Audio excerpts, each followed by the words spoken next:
Salut tout le monde, j'ai l'honneur et le plus grand plaisir d'être cette fois-ci devant vous pour vous présenter cette nouvelle émission de Parlons Foot. Aujourd'hui, on va s'intéresser sur l'équipe nationale du Sénégal, mais aussi on va se focaliser sur le prochain adversaire des Lions, qui sera les États-Unis du Burkina Faso le mercredi prochain à 19h GMT.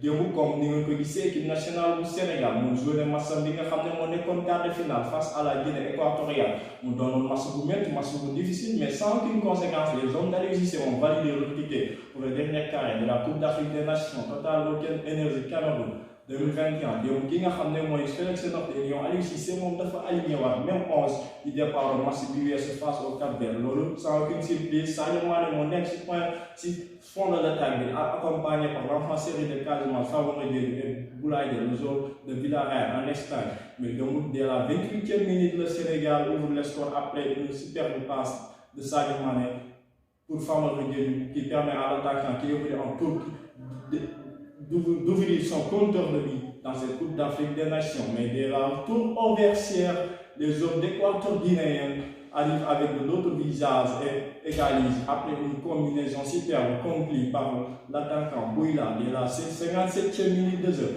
Mais après plus tard, le sélectionneur des Lions, Aliou Cissé, fait des changements, notamment l'entrée en jeu de Cheikhou Kouyaté, l'enfant série de Khariala. Cheikhou Kouyaté, au bout de 3 minutes dans son entrée, profite d'une mésentente de la défense guinéenne pour permettre à l'équipe nationale du Sénégal de mener sur le score de 2 buts à 1.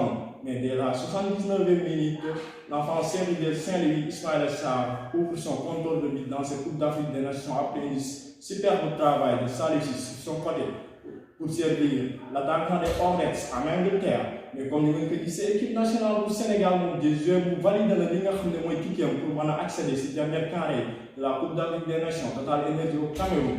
Le prochain adversaire des Lions sera le Burkina Faso. Burkina Faso, une équipe de notre joué, cette équipe amenée par le technicien Kamou Malo. Pour nous ramener le football local, le football africain, nous sommes un technicien bu mag.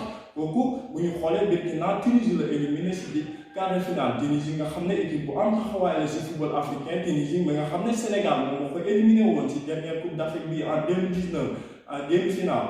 Bu ñu xoolee Sénégal am na match bu difficile comme nu ko seen sélectionneur bi di waxee Aliou Cissé moom hier après sa conférence de presse moom dafa wax ne Sénégal am na match bu difficile match bu métti bu koy xaar. Mais je pense que l'équipe doit améliorer le niveau de jeu pour résister face à cette équipe burkinabé. Parce que bu ñu xoolee Burkina Faso moom équipe jeu bi day xaw a di trop intensité lay indi agressivité lay indi te Sénégal bu ñu xoolee match yi ñu weesu Sénégal amul habitude de jouer face à ces équipes là. Bu ñu xoolee au Sénégal moom match de phase de poule yi dafa jouer ay équipe yoo xam ne équipe yi dañuy taxaw def borom baa di xaar mais équipe bi nga xam ne mooy Burkina Faso dafa nekk équipe boo xam ne day pratiquer jeu bu rafet moom day génn football proposé de jeu bu refusé de te Sénégal bu ñu xoolee moom moo war a gën a bëgg match bi que les étalons du Burkina Faso. Match bi mu nar a métti la nar a doon mais l'équipe burkinabé a des armes offensives, notamment l'attaquant d'Aston Villa, Bertrand Traoré, qui sera l'une des armes offensives de cette sélection burkinabé, mais aussi le milieu de terrain, Blati Touré, bi nga xam ne moom moo tegle 3 fois doon homme du match ci Coupe d'Afrique des Nations bi mu nekk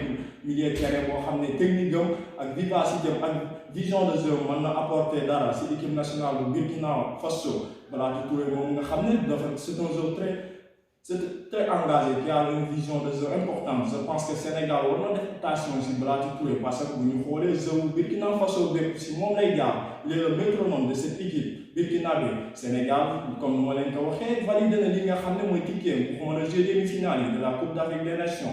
Mais aussi, je pense que l'équipe doit améliorer le niveau de jeu pour résister face à cette équipe burkinabé. Comme nous l'avons dit, Sénégal a joué mercredi dès 19h GMT moom Burkina Faso mu nar a nekk affiche bu métti affiche boo xam ne tout le peuple sénégalais ñu koy xaar pour mën a remporter li nga xam ne mooy Coupe d'Afrique des Nations tey li leen indi loon su suñu rubrique Parlons Foot di ngeen di jox dig daje ba beneen numéro merci.